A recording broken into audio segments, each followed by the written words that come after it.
Indonesia.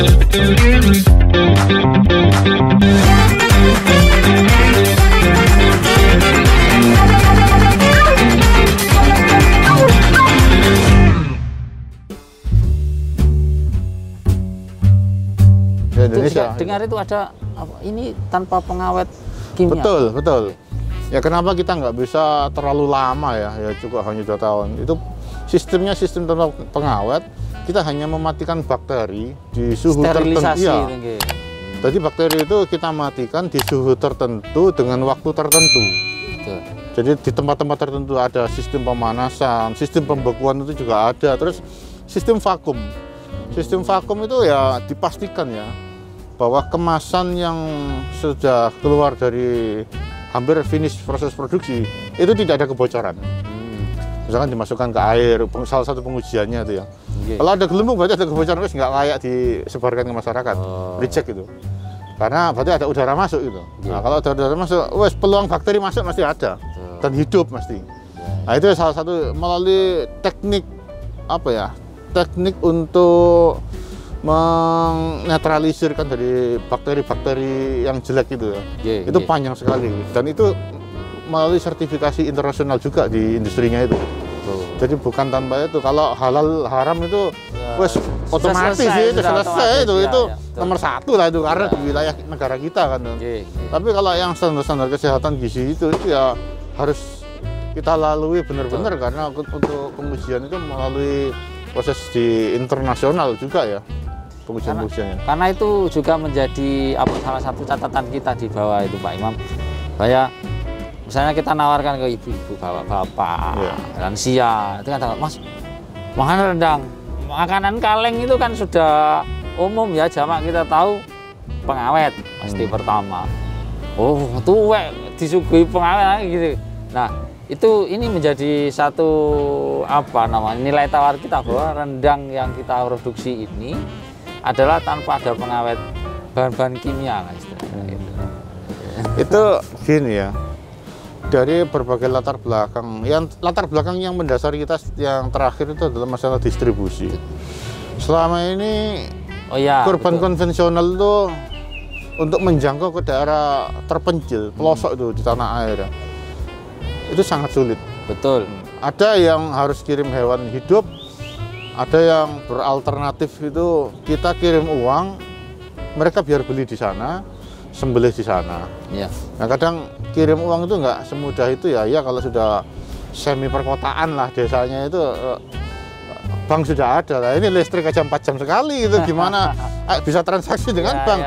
Jangan mengenal bank rekening apa namanya rekening makanan apa itu mereka juga nggak paham. Itu yang benar-benar pelosok. Jadi dengan adanya program kurban kemasan ini, alhamdulillah mereka nyampe. Termasuk kecepatan distribusi itu. Kemarin yang luar biasa itu tahun kemarin ya, tahun 2020. Sama di awal 2021 itu yang ada banjir bandang di Kalimantan Selatan sama di Sulawesi itu. Kita ada perintah dari PP Muhammadiyah untuk mengirimkan bantuan 1 kontainer itu. Nah, hari itu ada perintah paginya, siang kita jalankan, besok kita sudah ada pengiriman video penerimaan. Kita kerjasama dengan Lantamal Surabaya, waktu itu, Angkatan Laut. Jadi kita kirim ke markas Angkatan Lautnya di Surabaya itu di pelabuhan sana. Besoknya kaget kita, teman-teman PWM Kalimantan Selatan itu mengirimkan video, terima kasih teman-teman Jawa Timur sudah mengirimkan ke kami. Wih, sehari gitu ya. Begitu cepatnya pengiriman itu dan manfaatnya itu juga cepat mereka terima untuk para korban itu. Kita juga dapat videonya begitu dibuka langsung siap makan. Dengan itu wah bayangin kalau daerah isolasi itu nggak makan, kita nggak makan sehari aja gimana, mereka tuh sudah 2-3 hari nggak makan terisolasi, kita kirimkan pakai perahu gitu ke sana, nggak perlu, senangnya luar biasa ya. Timbul lagi semangat hidupnya. Kita kan akhirnya yang berkorban, yang berdonasi dengan program-program kemanusiaan kita di Lasismu kan ikut senang ya. Alhamdulillah pahalanya mengalir juga ya kemana-mana gitu ya. Itu salah satu latar belakangnya Mas. Sejak 2017 periode pertama kita bikin. Itu siapa saja Pak Imam yang sudah bergabung, terlibat ikut yang berkontribusi ya. Yang berkontribusi. Di awal tahunnya saya sampaikan kita hanya seputar Jawa Timur dan itu lebih banyak kita di wilayah sama teman iya ya internal ya otomatis lah itu nomor satu ya. Siapa yang dekat dengan kita tawarin. Terus berikutnya kita mencoba melibatkan AUM, terus teman-teman Lasismu daerah, cuman seingat saya nggak sampai 5. Lasismu daerah 5. Kita sudah mencoba sosialisasi. Ya karena masih baru ya, ini program apa ini, apa berhasil apa enggak, terus tertarikkah ini ke para donatur. Baru hanya 3-4 Lasismu daerah yang ikut. Selainnya itu di luar. Ya institusi, ya teman lah gitu, keluarga-keluarga kita sendiri, bahkan pengurus sendiri itu memancing gitu loh. Ikut ngisi listnya, aku ikut berkorban gini. Baru tahun 2018 kita membuat konsep. Ini harus jadi konsep fundraising Lasismu. Kita sebar kemana, terus kita sudah punya senjatanya, toolsnya sudah punya, ini materinya, bahan untuk jualnya sih sudah punya. Terus kita dapat masukan tentang desain-desain itu dari pusat itu, dari Muhammadiyah pusat tuh seperti ini, terus kaidah-kaidahnya itu kita ajukan, beberapa kali ada perubahan dengan BPOM ini, akhirnya diterima. Oke, ini sempat mengalami 3-4 kali perubahan. Dan tiap tahun kita mengajukan tema yang diinginkan oleh teman-teman dari pusat. Karena tiap tahun kita punya tema sendiri-sendiri. Kebetulan tahun ini sama tahun kemarin temanya hampir-hampir mirip. Yaitu untuk ketahanan pangan. Kalau kemarin kurban untuk ketahanan pangan, kalau tahun ini kurbanmu kuatkan ketahanan pangan. Jadi esensinya masih sama. Karena apa? Mungkin karena masih pandemi ini. Itu ya, momentumnya masih sama. Baru tahun 2019 kita senasional itu mulai kita galak semuanya itu, jadi mulai Sulawesi, Sumatera, kita yang jadi pertanyaan nanti, wah ongkirnya gimana? Sejak ongkir pikir belakangan, pikir kita cukup, kan niat kita kan memang mewadahi ya. Kalau ada sesuatu yang baru, bisa nggak saya ikut dari Medan misalkan?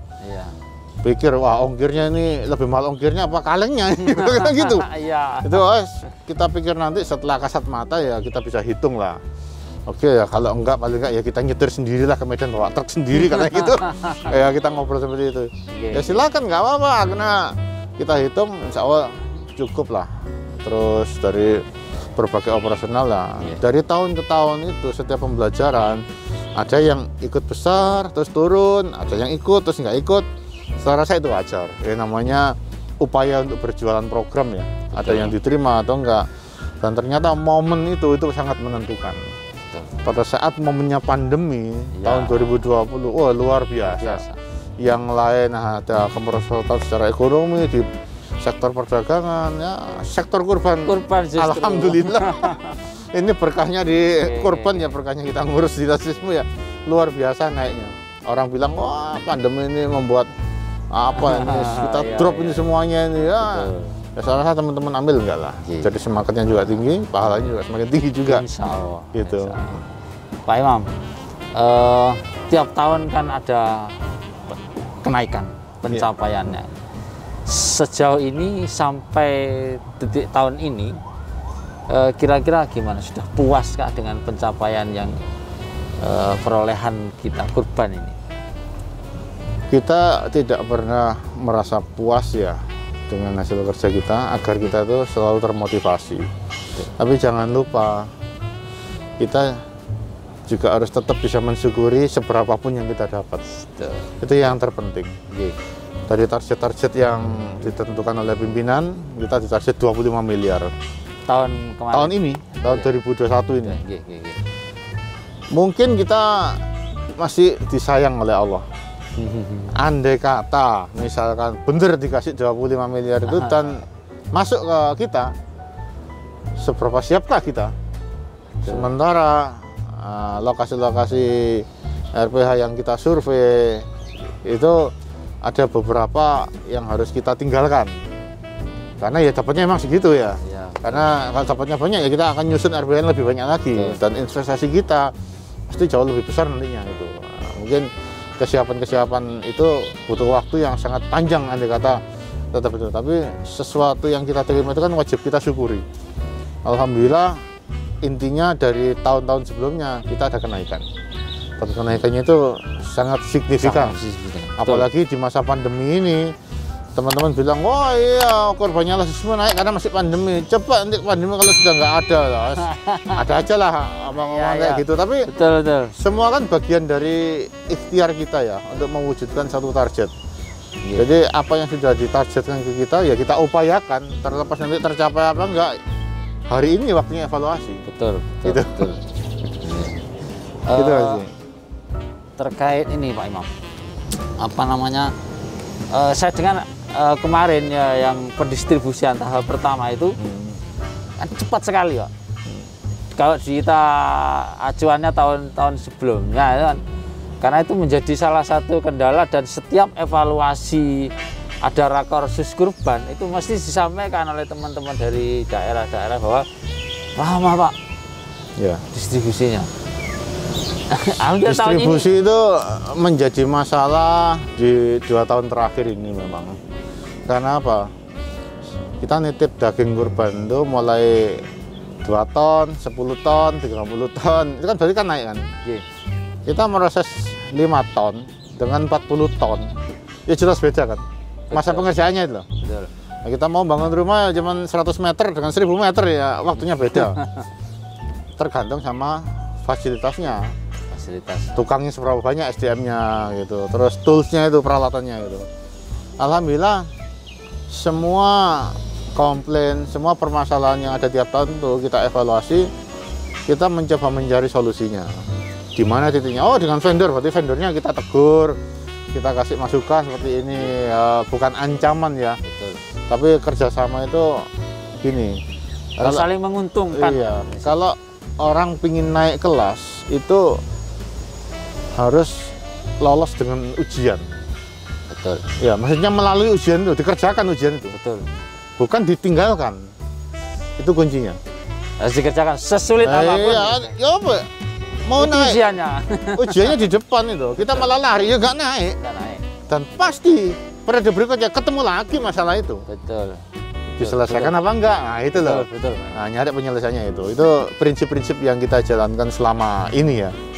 Tanpa apa ya, kalau membebani ya tergantung mereka-mereka ya. Itu sebuah beban apa sebuah ilmu yang berharga atau masukan yang berharga buat mereka, karena di sisi lain itu adalah sebuah pekerjaan atau pemasukan yang berkesinambungan. Sekali kita ditinggal oleh pelanggan kita, ya wes, kita nyarinya lebih sulit. Betul. Itu kan merawat kan lebih sulit memang. Ya. Daripada mencari value. Akhirnya hal semacam kita sampaikan. Oh ya, alhamdulillah tahun ini menambah 2 unit mesin otomatis baru. Kalau yang dulu tuh potongnya tuh mungkin kecampur dengan yang manual, sekarang pakai mesin dan lebih cepat. Terus kita ada prioritas. Tahun lalu luar biasa itu memang kita tidak bisa pungkiri ya. Bencana di Indonesia itu berdampak banget terhadap proses kita di pabrik. Kita sebagai bendera lasisme ya, walaupun menasional ya nama Muhammadiyah di situ. Yang punya negara ini siapa gitu. Nah. Begitu ada proyek dari Kemensos, BNPB, Basarnas masuk, otomatis yang lain itu ya stop dulu. Pandemi waktu itu saya tahu banget di depan mata saya. Mereka harus memproses opor ayam untuk bansos, untuk Kemensos itu. Betul. Untuk BNPB juga mengatasi pandemi COVID. Semua proyek las-las lain itu untuk korban dilakukan stop dulu. Betul. Stop dulu. Nggak bisa. Siapa yang betul. Kita sudah terlanjur janji gitu loh mereka. Terus dari sisi mana, sektor mana, titik-titiknya yang kritis ini yang harus diperbaiki ya hal semacam gitu. Kita memprediksikan juga sehingga kita dapat jaminan dari pabrik. Insya Allah maksimal 2 bulan lah. Kalau ya, tahun kemarin bisa 3,5 bulan ya. Ini 2 bulan selesai maksimal. Alhamdulillah kemarin tidak sampai 1 bulan sudah mulai tahap 1 ya. Tahap 1. Dan kita prioritaskan memang itu luar Jawa. Kenapa ke luar Jawa? Kita tahu bahwa proses distribusi di luar Jawa itu sangat panjang. Saya ngirim ke Medan itu ya 1:8 ya dengan ngirim ke Jember. Jember paling lama loh 6 jam nyampe Jember. Iya. Ke Medan ya 12 hari 14 hari. Betul. Gitu. Kita mau naik kargo pesawat, oh ya mahal kargonya daripada kalengnya. Jadi kita proporsional lah menimbangnya itu, sehingga alhamdulillah tahun ini begitu kita dapat kabar dari pabrik sudah bisa yang tahap 1 sekian, oh kita prioritasnya dulu, kita bikin seremoni kemarin tuh karena permintaan dari bapak-bapak, kita seremonikan gitu untuk program distribusinya kemarin ya. Alhamdulillah tahap 1 sudah berjalan dan tahap 2 alhamdulillah sudah tuntas. Sebenarnya tuntas, cuman saya belum open ke teman-teman di grup Lasismu. Sekarang di open. Iya, insya Allah teman-teman minggu depan sudah mulai jalan lagi. Minggu kemarin nih, di akhir-akhir minggu itu sudah tuntas karena harus ada pengujian inkubasi. Jadi semua produk yang sudah selesai itu tidak boleh langsung beredar. Kita tes pH dengan inkubasi selama 7-14 hari. Begitu dipastikan aman, tidak terjadi apa-apa selama 14 hari itu beredar lah. Tapi kalau terjadi satu masalah, entah itu sampling atau merata, reject gitu. Selama itu jadi kita berdoa mudah-mudahan tidak terjadi hal-hal yang... Alhamdulillah selama ini proses-proses itu kita lalui dan itu bukan tugas kita sebenarnya, itu pabrik itu. Dan pabrik sangat bertanggung jawab untuk masalah itu. Dan kalau misalkan ada sesuatu ya pabrik nomor 1 juga kena juga itu. Jadi mereka nggak segampang itu mengeluarkan produknya. Insya Allah hari Rabu, Senin sudah mulai tahap 2. Senin, Selasa, Rabu mulai drop out dari pabrik.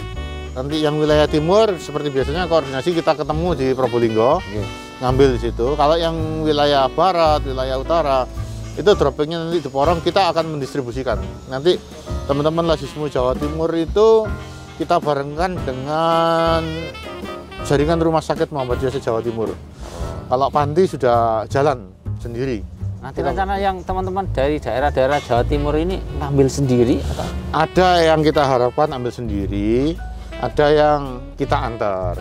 Misalnya ya Jember sudah hafal lah dengan dekatnya pabrik dengan Jember itu insya Allah kita berangkat lah nanti. Iya, malah tahun kemarin Pak Ketuanya dapat gambar ya, kita diizinkan ngambil gambar di dalam kan waktu itu, prosesnya kayak apa. Iya. Sempat ditayangkan di YouTube juga dari teman-teman Jember. Mas Kamil waktu itu ikut sih. Kita juga nggak gampang kesempatan itu ada itu karena cukup privasi kan di pabrik itu kan, proses produksi ya, labeling, marking itu nggak boleh semua orang bisa itu. Tapi kemarin kita dapat izin karena ya mulai pagi sampai malam kita kan menunggu proses itu. Insya Allah nanti saya atur timingnya secara bertahap. Wilayah-wilayah timur mulai Jember, Banyuwangi, Situbondo, Pasuruan sudah saya siapin semua listnya. Itu akan berbarengan dengan wilayah barat, wilayah selatan juga nantinya. Siap. Insya Allah target kita minggu kedua bulan September itu 100% sudah selesai. Kalau bisa minggu pertama. Siap. Ini Pak Imam. Ini yang menarik saya lihat dari tahun ke tahun itu selalu aktivitas kurban, ada rapat, ada evaluasi di sini nih Pak. Di Kawal Garden. Di Sengkali. Oh enggak. Iya. Tahun kemarin enggak. Tahun kemarin kita di Magetan evaluasinya. Nah, kebetulan Jember nggak ditunjuk sebagai salah satu titik RPH ya. Tahun kemarin di Probolinggo. Kita evaluasinya di Magetan. Cuman kita keseringan menggunakan fasilitas ini dari. Ya. Setiap rakorsus kalau. Rakorsus apa di sini. Betul. Dari tahun 2018 ya, kita bukan member ya. Ini punya keluarga kita. Jadi Taman Sengkali ini sudah dibeli sama UMM Malang. Ya kita harap perputaran roda ekonomi kita itu tidak keluar lah dari perserikatan. Saya kira mungkin ada hal-hal suatu yang ini membawa keberuntungan. Ya intinya kita ada arahan ya. Kalau pimpinan mempromosikan ini loh, di Jogja ada hotelnya perserikatan, ya kita sebisa mungkin ikut mempromosikan. Iya, bukan cuma mempromosikan, ya kita nikmati juga.